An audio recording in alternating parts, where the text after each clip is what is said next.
بسم اللہ الرحمن الرحیم۔ السلام علیکم عزیز طلبہ، کیسے ہیں آپ؟ آج ہم مکاتب غالب کے حوالے سے پڑھیں گے۔ تو یہ چند چیزیں ہیں جو آپ لوگوں کو میں نے دکھا رہی ہوں۔ آپ لوگ دیکھیں کہ یہ کچھ طریقہ کار ہیں جس پہ آپ کو کچھ تصویریں نظر آ رہی ہیں۔ یا کبوتر ہے جس سے کاغذ پکڑا ہوا ہے، یہاں پہ ایک کاغذ ہے، یہ ایک انویلپ ہے، لفافہ ہے۔ اب دیکھیں کہ کچھ سوالات ہیں آپ سے۔ موجودہ دور میں پیغام رسانی کے کون کون سے ذرائع ہیں؟ ماضی میں پیغام رسانی کا کام کیسے کیا جاتا تھا؟ وہ کون مشہور شاعر ہے جس کو مکتوب نگاری کی آسان اردو نثر کا بانی کہا جاتا ہے؟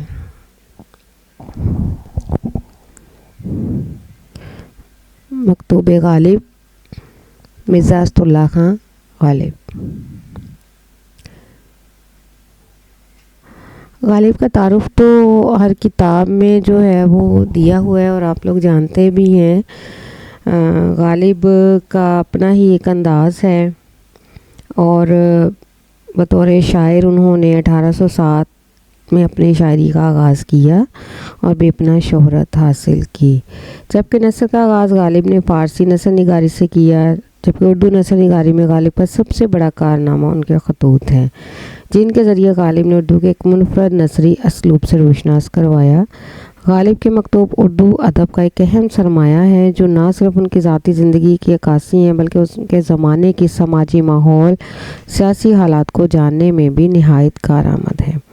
غالب کی تحریر واقعہ نگاری، منظر نگاری، جذبات نگاری، مکالماتی انداز، اور اسی طریقے سے جب آپ پیپر میں لکھیں گے تو آپ یہ چند چیزیں لکھ سکتے ہیں کہ ان کے انداز تحریر کی نمایاں خصوصیات، طویل القاب و اداب کا خاتمہ کیا انہوں نے۔ پھر مکالماتی انداز، وہ خود کہتے ہیں 1000 کوس سے بازبان قلم باتیں کیا کرو اور وصال میں ہجر کے مزے لیا کرو۔ جزیات نگاری، منظر نگاری، شوخی و ظرافت، سادگی، سلاست اور مکفّا عبارت، یہ ان کی نثر کی کچھ خصوصیات ہیں۔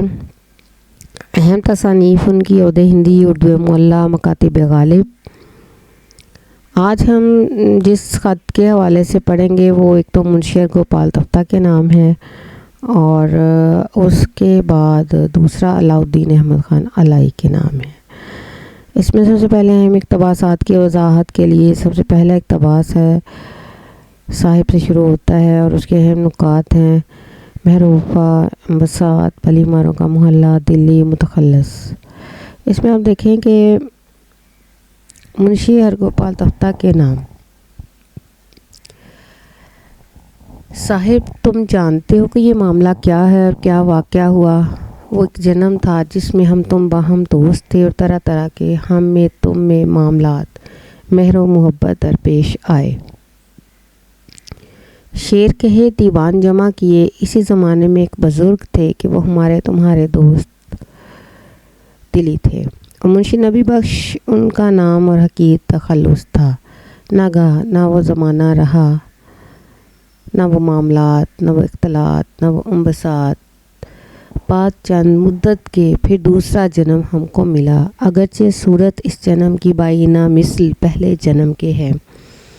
یعنی یہ خط میں نے منشی نبی بخش صاحب کو بھیجا، اس کا جواب مجھ کو آیا، اور ایک خط تمہارا کہ تم بھی موسوم با منشی ہرگوپال اور متخلص با تفتہ ہو، آج آیا، اور میں جس شہر میں ہوں اس کا نام بھی دلی اور اس محلے کا نام بلی ماروں کا محلہ ہے، لیکن ایک دوست اس جنم کے دوستوں میں نہیں پایا جاتا۔ واللہ ڈھونڈنے کو مسلمان اس شہر میں نہیں ملتا، کیا امیر، کیا غریب، کیا اہل حرفہ، اگر کچھ ہیں تو باہر کے ہیں، ہنوز البتہ کچھ کچھ آباد ہو گئے ہیں۔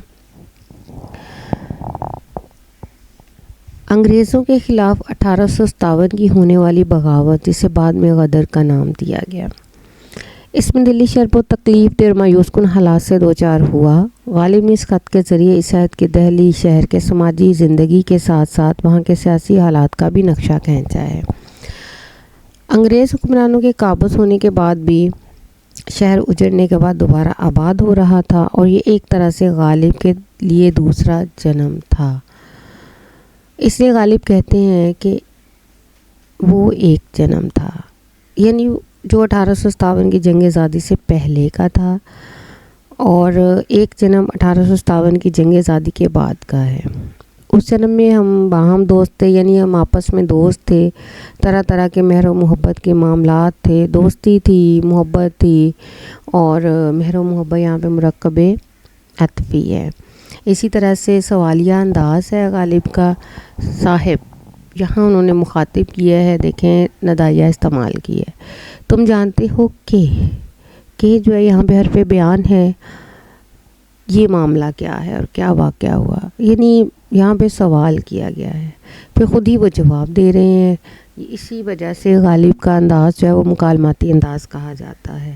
وہ ایک جنم تھا کہ جس میں ہم تم باہم دوست تھے، طرح طرح کے ہم میں تم میں معاملات مہر و محبت تھے، درپیش آئے تھے. درپیش آنا ہوتا ہے پیش آنا.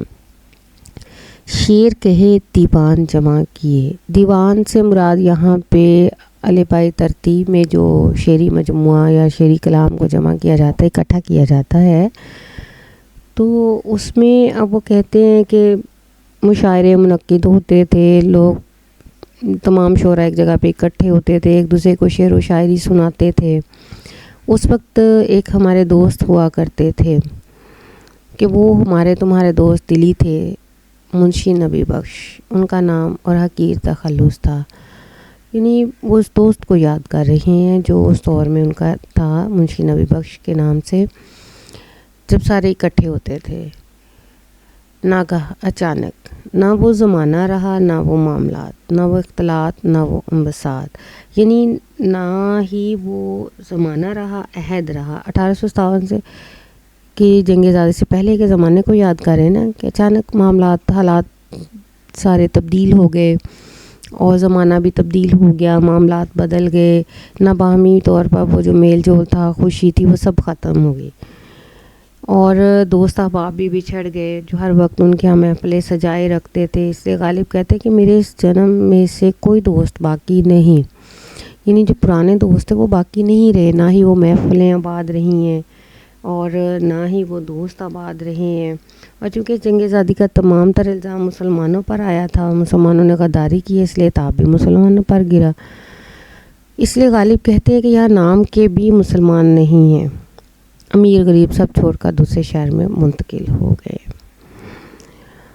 اب وہ ان کا جو تعلق تھا غالب کا صرف خطوط کے ذریعے تھا اپنے دوستوں سے، لیکن وہ چاہتے تھے اسی طرح سے محفلیں منعقد کرنا، وہ نہیں کر سکتے تھے. پھر انہوں نے کیا کیا، اس کا ایک حل نکالا اور خط لکھنے شروع کیے. اب خط کا جواب بھی نہیں موصول ہو سکتا تھا، تو اب وہ خود سے ہی خط لکھتے اور خود ہی اس کا خط کے اندر سوال کرتے، خود ہی جواب دیتے تھے.